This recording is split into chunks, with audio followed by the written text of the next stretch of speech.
ঘর থেকে বেরিয়ে গেছি। আমরা এখন বাসের ভেতরে আমরা আজকে কোথায় যাচ্ছি? Football stadium. নমস্কার, গুড মর্নিং। সবাই কেমন আছেন? আশা করি সবাই ভালো আছেন। আজ শনিবার, এখন ওই 11টা মতো বাজে, আর আমরা আজকে সকাল সকাল রেডি হয়ে বেরিয়ে পড়েছি। কোথায় যাচ্ছি সেটা পৌলমী আপনাদের আগেই জানিয়ে দিয়েছে, মানে ভিডিওর শুরুতে। তো এই পুরো ইউকে জুড়ে ক্রিকেটের তুলনায় ফুটবল ভীষণ রকম ফেমাস। আর এই ম্যানচেস্টারের সবথেকে ফেমাস দুটো ফুটবল ক্লাব হলো ম্যানচেস্টার সিটি আর ম্যানচেস্টার ইউনাইটেড। তো আজকে আমরা যাচ্ছি ম্যানচেস্টার ইউনাইটেড ফুটবল ক্লাবের স্টেডিয়ামে। বাড়ি থেকে বেরিয়ে ম্যানচেস্টার পিকাডেলিতে প্রথমে এসেছিলাম বাসে করে, সেখান থেকে আবারও বাস চেঞ্জ করে এখন আমরা এই যে চলে এসেছি ম্যানচেস্টার ইউনাইটেড স্টেডিয়ামের একেবারে বাইরেটাতে। নেমে পড়বো এবার বাস থেকে। এটা স্টেডিয়ামের ব্যাক সাইডটা। এখন 12:30 মতো বাজে, আমরা নেমে পড়েছি বাস থেকে। আমাদের টিকিট কাটা ছিল আগে থেকে অনলাইনে, তো 12:30টার সময় আমাদের টাইম রয়েছে। আজকে এখানে এই সময় কোনো ম্যাচ নেই, মানে আমরা ফুটবলের ম্যাচ দেখতে এসেছি তা না, আমরা এসেছি স্টেডিয়ামটা জাস্ট ঘুরে দেখার জন্য। এখানে যে ক্লাবের খেলাগুলো হয় তাতে আপনার যদি ক্লাবের মেম্বারশিপ না থাকে আপনি টিকিট কাটতে পারবেন না।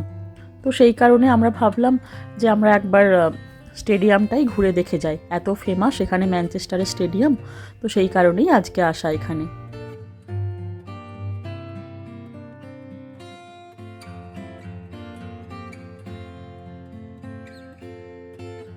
আমাদের আসতে একটু দেরি হয়ে গিয়েছে, তবে যেহেতু মিউজিয়াম ট্যুর একটু দেরি হলেও কোনো অসুবিধে নেই। প্রথমে সামনের দিকে গেলাম, ওখানে গিয়ে জিজ্ঞাসা করতে বললেন এই দিকটাতে আসতে। বাস থেকে নেমে প্রথমে আমরা এই দিকটাই দেখতে পেয়েছিলাম। এর আগেও একবার এই স্টেডিয়ামে এসেছি, তবে সেইবার ভেতরে যাওয়া হয়নি, শুধুমাত্র বাইরেটা ঘুরে আমরা চলে গিয়েছিলাম। খুব ইচ্ছে ছিল মিউজিয়াম ট্যুরে না গিয়ে কোনো একটা ম্যাচ দেখতে আসবো, কিন্তু এখানে ফুটবলের ক্রেজ এতটাই বেশি, টিকিট পাওয়া হয় দুষ্কর। যারা ফুটবল ভালোবাসেন প্রায় প্রত্যেকেই কোনো না কোনো একটা ক্লাবের মেম্বারশিপ নিয়ে রাখেন। স্বাভাবিকভাবেই যাদের কাছে মেম্বারশিপ থাকে তারা আগে সুযোগ পান টিকিট বুক করার। যাদের কাছে মেম্বারশিপ থাকে না তাদের কাছে টিকিট পাওয়া হয় খুব মুশকিল। এছাড়াও যখন ফেমাস ক্লাবগুলোর খেলা থাকে টিকিটের প্রাইস হয় ভীষণ রকম হাই। 200-250 থেকে শুরু করে 300-350 পাউন্ড পর্যন্ত দাম থাকে, কখনো বা এর বেশিও থাকে। তো চলুন আজকে ম্যাচ না দেখা হোক, স্টেডিয়ামটাই ঘুরে দেখি। এখন আমরা চলে এসেছি স্টেডিয়ামের বিল্ডিংয়ের মধ্যে, আর আমাদের প্রত্যেককে একটা করে আই কার্ডও দিয়েছেন।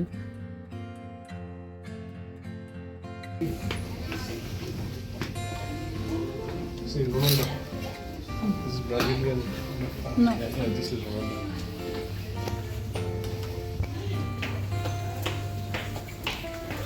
Stones. Room. And Farsi.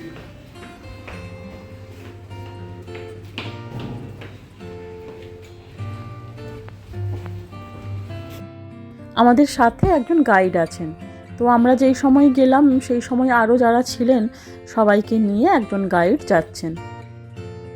স্টেডিয়ামের বাইরে বেশ কিছু খাবারের স্টল রয়েছে, তো সবগুলোই বন্ধ, একটাই খালি খোলা দেখলাম। আর এখনই দেখছি ভেতরেও অনেকগুলো ক্যাফে রয়েছে, তারও সব কটাই বন্ধ। যখন ম্যাচ চলে তখন এগুলো সব ওপেন থাকে।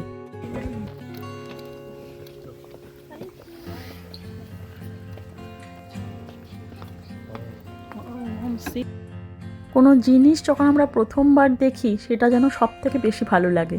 প্রথমবারের মতো চোখের সামনে মাঠটা দেখতে কি ভীষণ ভালো লাগছে।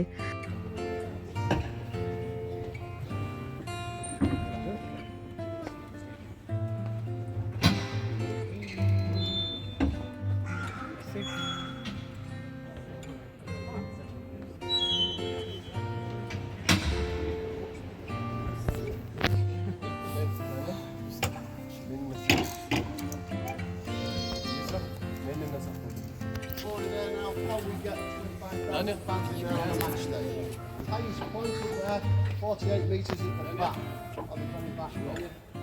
An absolutely fantastic view from up there. You can can actually see all of the pitch. This side, you can see the lines on this side of the pitch and right up there. If you do suffer from vertigo, not the place for you to be, unfortunately. Manchester United stadium open হয়েছিল 1910 সালের 19শে ফেব্রুয়ারি, মানে প্রায় 114 বছর আগে। তবে 114 বছর আগে যখন স্টেডিয়াম ওপেন হয়েছিল তখন যে এইরকম ছিল তা না, মাঝখানে অনেকবার রেনোভেশন হয়েছে, বিভিন্ন সময় বিভিন্ন জিনিস চেঞ্জ হয়েছে। Or two.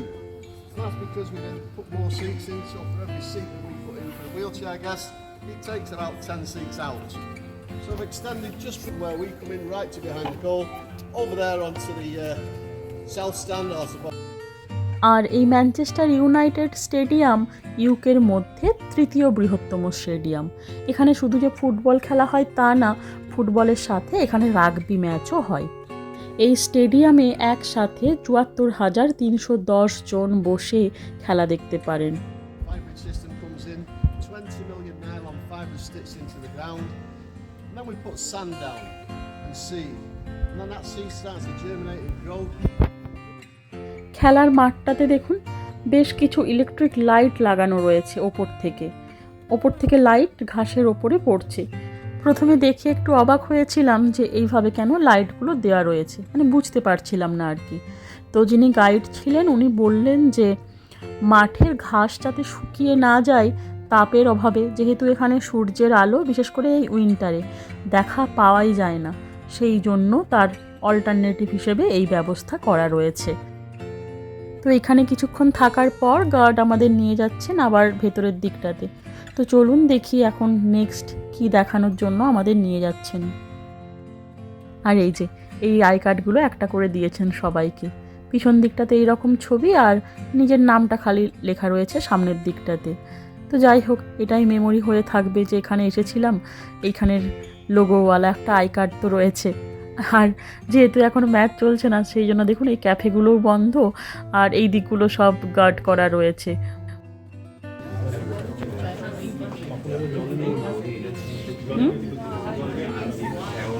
কি নিয়ে জল নিয়ে খেলা করতো কেন?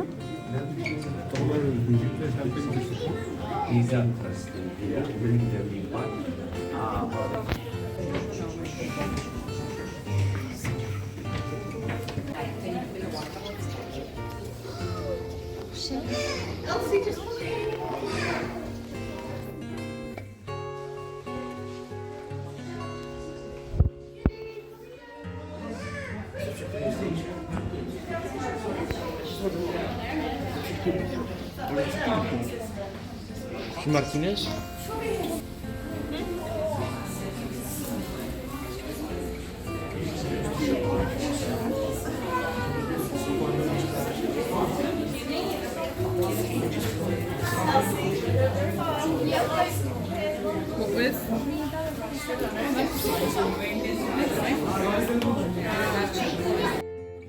মাঠ দেখার পর আমরা এখন এসেছি ম্যানচেস্টার ইউনাইটেডের ড্রেসিং রুমে, যেটাতে ঢুকতে পেরে সত্যি ভীষণ রকম ভালো লাগছে।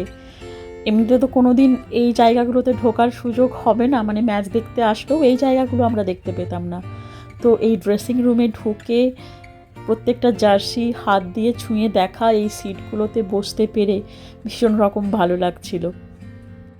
তবে পৌলমীর হয়তো আজকে অতটা ভালো লাগছে না, কারণ ও নর্মাল মাঠ দেখছে, মাঠের মধ্যে তো লাফালাফি করতে পারছে না, ওর তো দরকার লাফালাফি দৌড়ি। তো সেই কারণে হয়তো ওর অতটা ভালো লাগছে না, একটু বোর হচ্ছে মাঝে মাঝে। তো আমরা প্রত্যেকটা ড্রেস একটু হাত দিয়ে দেখছিলাম। সেভাবে কোনো এখানকার ফুটবলারদের আমি চিনি না, তো সবার মধ্যে মার্টিনেজ নামটাই আমার পরিচিত। তো সেই কারণে মার্টিনেজের ড্রেসটার কাছে গিয়েই একটু দেখছিলাম বারবার, আর হাত দিয়েও দেখছিলাম। ছবি তুলেছি কিন্তু মার্টিনেজের ড্রেসের সামনে ভিডিও আর করা হয়নি। আর গার্ড এখন আমাদের বলছিলেন যে কারা কারা স্পন্সর করেন এই ম্যানচেস্টার ইউনাইটেড ক্লাবকে, আর যখন ফুটবলাররা মাঠে নামেন এই জায়গাটার দিকেই লাইন দিয়ে মাঠে নামেন। তো আমাদেরকেও উনি বলছিলেন সেইভাবে দাঁড়ানোর জন্য, আর ওইভাবেই মিউজিক বাজিয়ে আমাদেরও মাঠে নিয়ে গিয়েছিলেন। This is the one by the Stone Roses. But if any parent or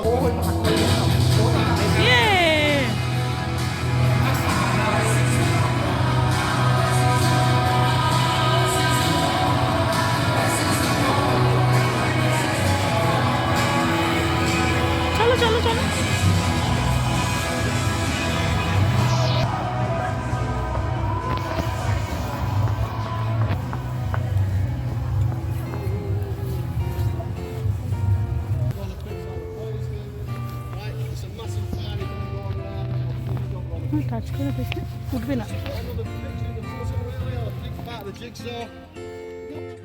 আমরা এখন চলে এসেছি একেবারে মাঠের সামনেটাতে। তো সামনে এসে সামনের ঘাসগুলো একটু আমি টাচ করে দেখছিলাম যেগুলো অরিজিনাল কিনা। তো দেখলাম সামনের ঘাসগুলো অরিজিনাল না। তো মেইন যে গ্রাউন্ড সেইখানে অরিজিনাল ঘাস রয়েছে, কিন্তু পাশে চারিদিকে বর্ডার রয়েছে ওই প্লাস্টিকের যেমন ঘাসের মতো হয় সেই টাইপগুলো দিয়ে। আর এই যে এইখানে দুদিকে দুটো ছবি রয়েছে, দুটোই ম্যানচেস্টার ইউনাইটেডের লোগো। একদিকে রয়েছে হোম টিম, একদিকে রয়েছে অ্যাওয়ে টিম, মানে যেই দল বাইরে থেকে খেলতে আসবে এখানে। তো আমাদের সবাইকে গাইড বললেন যে আপনারা ওইখানে উঠে বসতে পারেন, বসে ছবিও তুলতে পারেন। ক্লাবের যে সমস্ত মোস্ট ইম্পর্ট্যান্ট পার্সন বা ফুটবল প্লেয়াররাও এখান থেকে বসেই খেলা দেখেন। তো আমরাও সবাই একবার করে বসে ছবি তুলে নিয়ে এখন আবার যাচ্ছি গাইডের পিছনে পিছনে।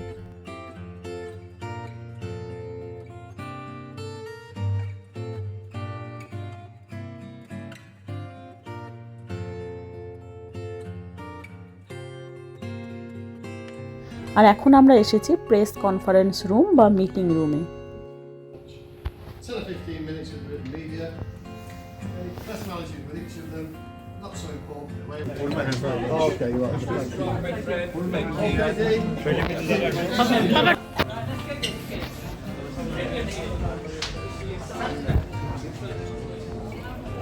বেশি না।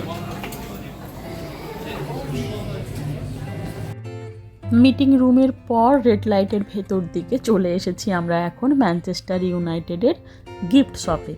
এখানে ম্যানচেস্টার ইউনাইটেডের লোগো দেওয়া বিভিন্ন ধরনের জিনিস রয়েছে।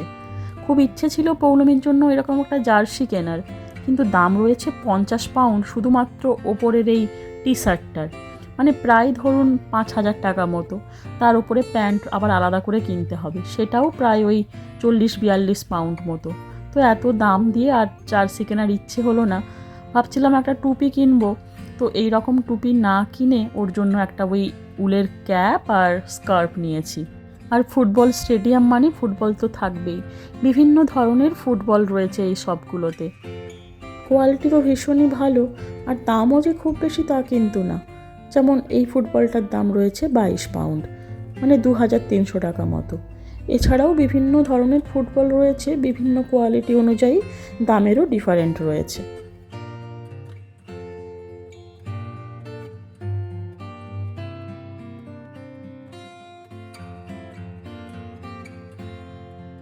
আমরা আর ফুটবল নিইনি, আমরা পৌলমীর জন্য এই একটা স্কার্ফ আর টুপির সেট নিয়েছি ম্যানচেস্টার ইউনাইটেডের লোগো দেওয়া। এটার দাম রয়েছে 27 পাউন্ড, মানে 2800 টাকা মতো। আমরা এখন লাইনে দাঁড়িয়েছি সার্টিফিকেটের জন্য, আর ওইদিকে প্রিন্ট হচ্ছে দেখুন। তবে পেপারের ওপর নয়, জার্সির ওপর। আপনার পছন্দের মতো একটা জার্সি নিয়ে তার ওপর নিজের নাম প্রিন্ট করাতে পারেন। আমরা পেয়ে গেছি আমাদের সার্টিফিকেট। যারাই মিউজিয়াম ট্যুর করছেন তাদেরকে এইরকম একটা করে সার্টিফিকেট দিচ্ছেন। আমাদের ম্যানচেস্টার ইউনাইটেড মিউজিয়ামের ট্যুর কমপ্লিট। আমরা এখন চলে এসেছি বাইরেটাতে। বাইরে বেরিয়ে দেখলাম যে দেওয়ালের গায়ে ম্যানচেস্টার ইউনাইটেডেরই একটি ফুটবল টিমের ছবি রয়েছে এবং তার চারপাশে বহু ফুল দিয়ে সাজানো রয়েছে। তো পরে জানতে পারলাম যে এই ফুটবল টিমটি ইউরোপিয়ান কাপ খেলার জন্য গিয়েছিলেন। ফেরার সময় জার্মানির মিউনিকে 1958 সালের 6 ফেব্রুয়ারি ঠিক দুপুর 3টের সময় এয়ার ডিজাস্টারে মারা যান। তো তাদেরই স্মৃতিসৌধ হিসাবে এখানে ছবি রাখা রয়েছে, আর সেই জন্যই তাদের সামনে ফুল দেওয়া।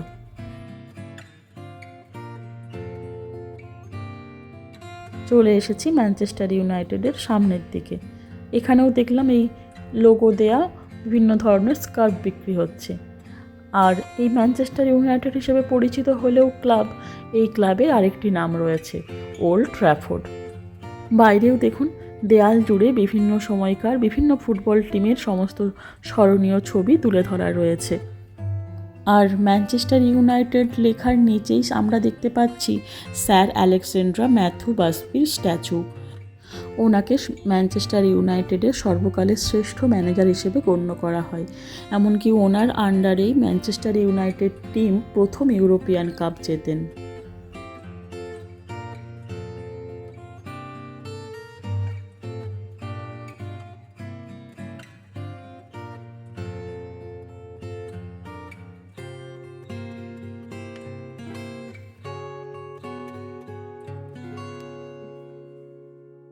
আর এই যে 3টি স্ট্যাচু একসাথে দেখতে পাচ্ছি, এটিকে বলা হয় দ্য ইউনাইটেড ট্রিনিটি।